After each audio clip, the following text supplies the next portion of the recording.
Olá, é um prazer estar com vocês aqui no nosso costumeiro chat de todas as segundas-feiras. Eu sou Fátima Mora, psicanalista integrativa.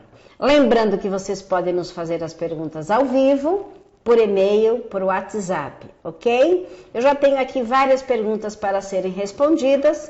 Vou cumprimentar a Michele Serpa, olá Michele, a Carolina e a Evanei, que nos mandaram perguntas e estão ao vivo. Então, a Michele Serpa pergunta o seguinte: é necessário ter nível superior para a formação em psicanálise? Não, de acordo com a lei brasileira, não. O que você precisa entender, Michele, é que uma outra instituição de psicanálise pode preferir que os seus alunos tenham uma formação superior, mas é uma preferência e não uma exigência. A lei diz que psicanálise é um curso livre e pode ser exercido por qualquer pessoa. Cada instituição, a partir daí, pode criar normas, até dizer o seguinte: é preciso que você seja formado médico, é preciso que você seja formado psicólogo. Enfim, cada associação tem liberdade de colocar regras, mas opcionais, porque o que manda é a lei. E caso você tenha dúvida, consulte um advogado com conhecimento em jurisprudência psicanalítica, ok? Ou entre no meu WhatsApp 011 957 984686, que eu terei muito prazer em respondê-la pessoalmente. A Carolina diz o seguinte: boa tarde, professora Fátima Mora, sou Carolina Luz, da cidade de Bebedouro, e estou iniciando o curso de psicanálise integrativa. E ela tem algumas dúvidas. Eu vou ler a pergunta da Carolina. Tenho uma dúvida em relação à terapia individual e à terapia de grupo. De acordo com o manual do aluno, as terapias devem ser feitas nas dependências e com profissionais credenciados, devidamente filiados e habilitados. E em anexo teria uma lista com os nomes dos mesmos. Procurei em todo módulo, não consegui achar. A senhora poderia me ajudar? Obrigada. Sim. Veja bem, o que é obrigatório é que você faça análise e que você faça com pessoas da SBPI. Por qual razão? Porque os analistas da SBPI vão saber não só te interpretar analiticamente, como fazer uma análise didática, que é uma análise direcionada a alunos, como também eles vão te ensinar o que é integrativa. Se o psicanalista não for integrativo, ele não vai conseguir supervisionar depois os seus atendimentos no estágio integrativos, correto? Se você não está achando, você faz o favor, você me escreve no meu WhatsApp que está aqui, que é o 0, eu até vou pôr novamente, 011 957984686, porque fica mais simples eu te ajudar pelo WhatsApp a encontrar essa forma de fazer uma análise. Como você mora em Bebedouro, você fará tudo pelo Skype. Está certo, Carolina? Muito obrigado pela sua participação. Espero que você me procure, ok? A Cíntia, boa tarde, Fátima. Enviei algumas dúvidas pelo site e pelo e-mail, aguardando o nosso encontro de hoje. As perguntas, eu não sei, Cíntia, se eu já respondi, mas se eu não respondi, faça novamente aqui ao vivo e a cores, não é? Porque eu me lembro de ter respondido algumas na semana passada, talvez não tenha respondido todas, mas mande. A Michele diz o seguinte: como é o processo do estágio? Quando tenho que iniciar o meu estágio? Em qual fase do curso? E sobre o TCC? Michele, o estágio, normalmente ele é iniciado após você passar 12 meses de curso, após o primeiro ano, perdão. Essa orientação, ela é feita pelo seu analista, porque você já deve estar em terapia muito antes de iniciar o estágio por causa do processo da transferência analítica. Então, Michele, me diz aqui, há quanto tempo você está em análise? No segundo ano você vai iniciar o estágio e o TCC ele pode ser orientado pelo seu analista, por mim, pelo professor Paulo Bregantini. Eu, o Paulo Bregantini e o seu analista temos condição de te orientar no trabalho de conclusão de curso, que é o seu TCC, que segue as orientações da ABNT. Talvez não com tanto rigor, mas um trabalho em capa dura, sobre o autor que você tenha gostado mais. Então é isso, Michele. É preciso que você comece uma análise. Normalmente o analista da SBPI, ele tem condições de te orientar no seu estágio, mandando o kit estágio através aqui do pessoal do suporte, né? E não só isso, como também ele vai te orientar no TCC. Se não, eu e o próprio tutor Paulo Bregantini faremos a orientação de trabalho de conclusão de curso. Ah, mas a Michele pergunta se quem faz o IAD, o TCC é obrigatório. Lógico, Michele, o curso IAD e o presencial, eles são exatamente a mesma coisa, né? O conteúdo é o mesmo, o que muda é o formato. Um é IAD, o outro é presencial. Mas é obrigatório o trabalho de conclusão de curso. É impossível você ter uma formação sem o trabalho de conclusão de curso, tanto presencial quanto IAD.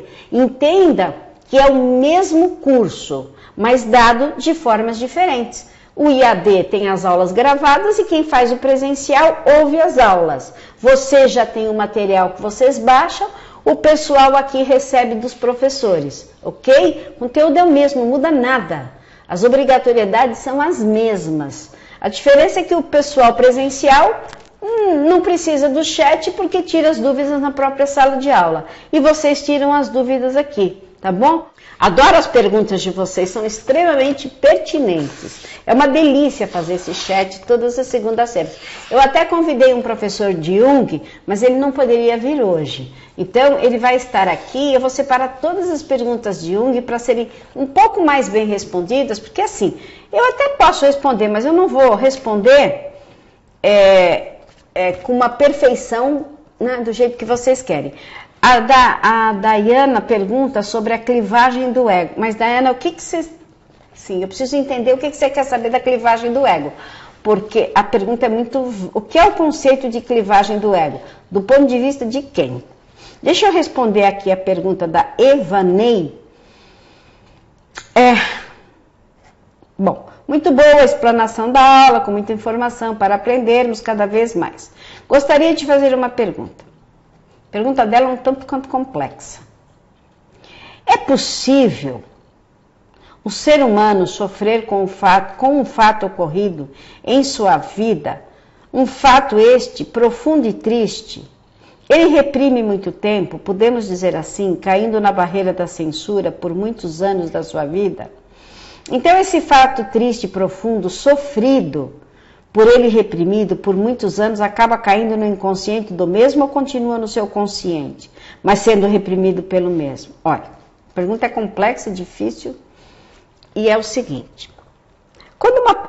Dentro da teoria do Freud, existem os traumas, que são os acontecimentos e que se tornam piores de 0 a 10 anos, esses acontecimentos. Quando eles ocorrem, então assim, o ser humano sofre com o fato ocorrido na sua vida, profundo e triste. Ele reprime muito tempo? Bom, se ele ocorre de 0 a 10 anos, a tendência é usar um mecanismo de defesa e reprimir sim, né? Você vai dizer, você me pergunta então se ele fica muitos anos reprimido? Não sei, depende. É uma pergunta muito relativa, se ele fica muito tempo reprimido.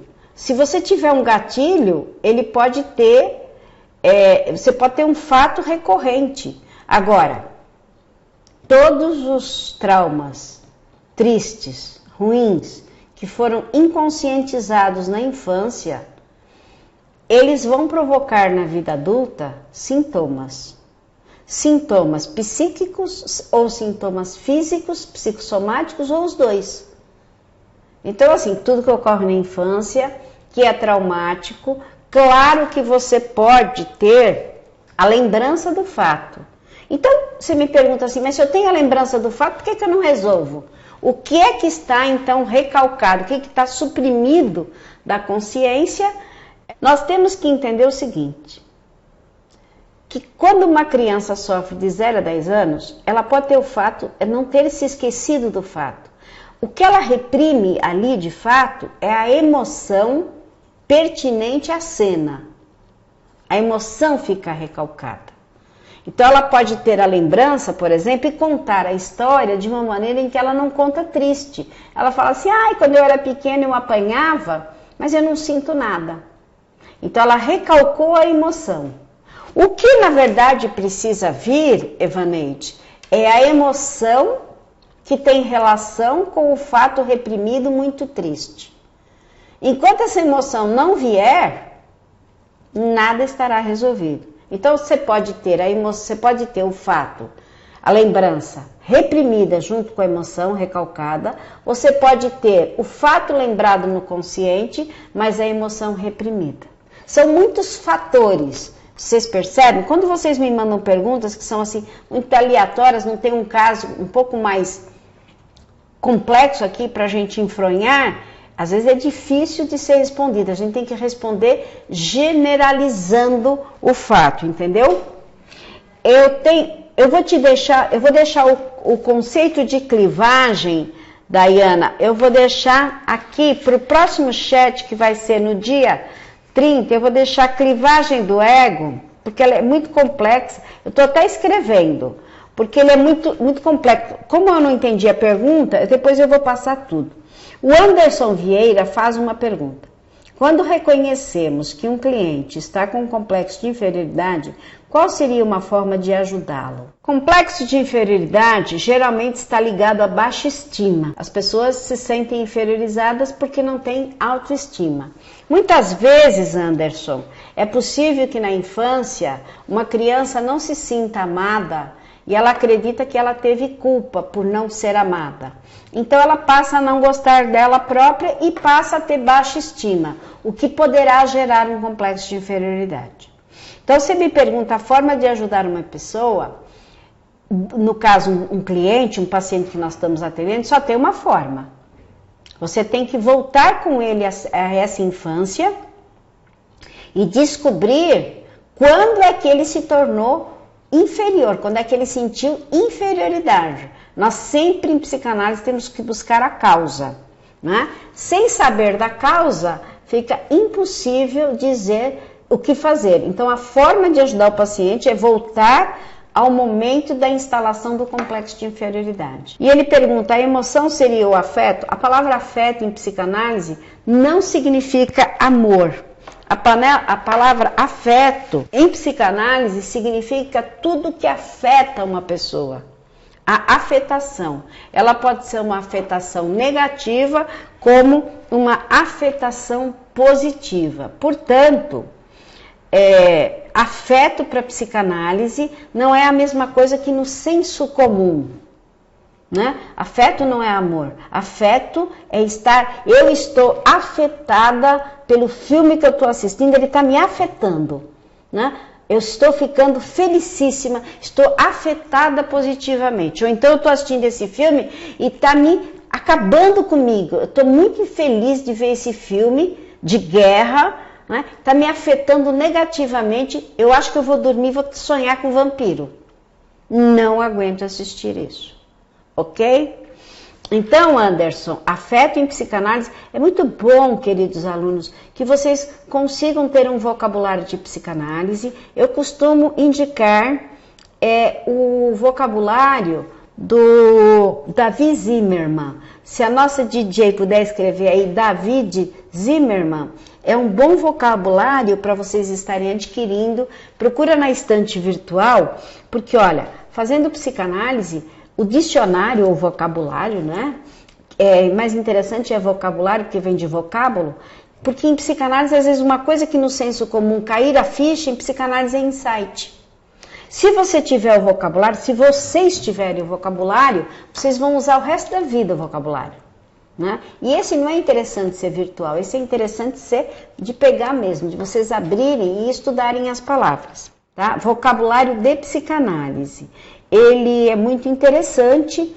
A Michele pergunta, gostaria de saber sobre o curso de coaching, que foi mencionado em um dos vídeos de coaching psicanalítico. Vocês irão implementar nos cursos? Sim, o professor Paulo, um curso de coaching, mas não necessariamente um curso de coaching dentro do curso de formação, são sempre os cursos paralelos, tá certo? Michele, o Anderson pergunta o seguinte, É possível mudar um complexo de inferioridade, por exemplo, sem voltar na causa, ou seja, quando ele for instalado? Olha, eu não sei se é possível. Isso é uma resposta que eu não sei te dar. Eu sei que é possível mudá-lo com a psicanálise. E sei te dizer que muitas vezes as pessoas têm um complexo de superioridade para esconder o de inferioridade. Às vezes um homem muito baixinho, ele pode ser musculoso para compensar esse complexo. Mas sem a psicanálise, eu não sei. Pode ser que sim, mas eu desconheço, eu não posso te responder uma coisa que eu não tenho a mínima informação. Posso até procurar saber, mas eu não sei. Não sei te perguntar, não conheço. Bom, a hipnose muda os sintomas, mas não muda a causa. Pode ser que alguém foi fazer hipnose, mudou o complexo, mas daqui a pouco ele vai ter o complexo de volta de outra maneira. Entendeu, Anderson? Michele, de nada, querida, sempre às ordens, hein? Eu fiquei de trazer a filmografia e fiquei de trazer a bibliografia, mas eu vou estar trazendo para vocês. E lembrando que no mês de julho, 29 e 30, teremos o primeiro Congresso Brasileiro de Regressão e Hipnose aqui em São Paulo. Quem quiser vir, por favor, entra no e-mail, no meu zap, pergunta as formas. A gente é próximo aqui da escola, vocês vão visitar a escola. O valor é R$300 para alunos e ex-alunos, pode ser dividido. Gostaria de ter vocês aqui, se possível. É só vocês entrarem no e-mail ou entrarem no zap e a gente dá todas as informações pela SBPI. Chegamos às 17h30, vamos encerrar o nosso chat. Foi muito bom estar aqui. No dia 22 de maio estaremos voltando, né? Nosso próximo chat ocorrerá no dia 29, em que eu vou falar sobre a clivagem do ego. Combinado com vocês? Obrigado pela presença, muito bom. Entra no meu zap.